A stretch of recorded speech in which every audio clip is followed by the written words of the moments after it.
আপনাদের কথার আওয়াজ যে পাশে আসছে, এই ছেলে, এই ভলান্টিয়ার্স, তোমাদের গল্পের আওয়াজ এখানে আসে, তোমরা বুঝতে পারছো না ভাই আমার? তোমরা ভলান্টিয়ার্স কথা বললে আমি যাব কোথায়? আশ্চর্য কথা। তাকবীর দেন, নারায়ে তাকবীর। শয়তান ঢুকে গেছে, আমি বুঝতে পারলাম। আর কেউ ডান বাম করবেন না। আর একটা কথা, আমার চোখে কিন্তু আহামরি কেউ পড়ে নাই যে উঠে গেছে। কেউ যদি উঠেও যায়, লুঙ্গিটা টান দিয়ে ধরে বসায় দেওয়া লাগবে। আচ্ছা কোরআন, তুমি কেন এসেছো? তোমার উদ্দেশ্য কি? আমাকে একটু শোনাও তো। কোরআন তার জবাব দিচ্ছে 13 নম্বর পারা, সূরাত ইব্রাহিম। কিতাবুন আনজালনাহু ইলাইকা লিতুখরিজান নাসা মিনাল যুলুমাতি ইলান নূর।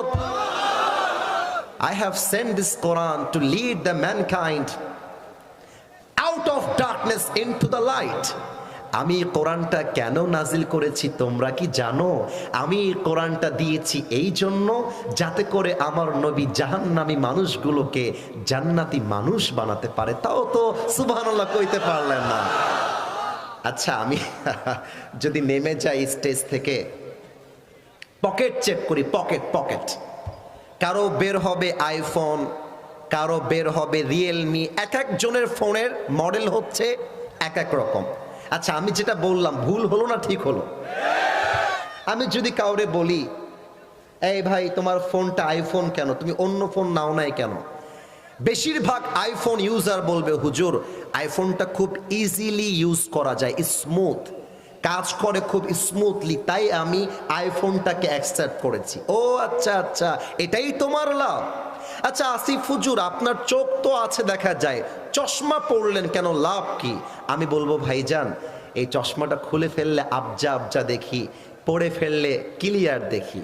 ও আচ্ছা আচ্ছা ভাইজান, আপনি এই কোটিটা কেন পড়েছেন? ভাইরে ঠান্ডার সময় তো ঠান্ডা লাগে, তাই এটা পরে ঠান্ডা কভার করছি। এই প্রিয় বোন, তুমি হিজাব আর নেকাব পরেছো কেন, লাভ কি? বলে হুজুর আমার তো পর্দার বিধান ফরজ, আমি এটা দিয়ে আমার বিধানটা পালন করছি, এটা লাভ হলো এটা আমার বাড়িকে কভার করে ঢেকে রাখে।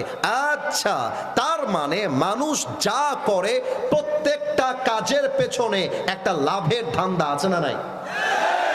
ও কোরআন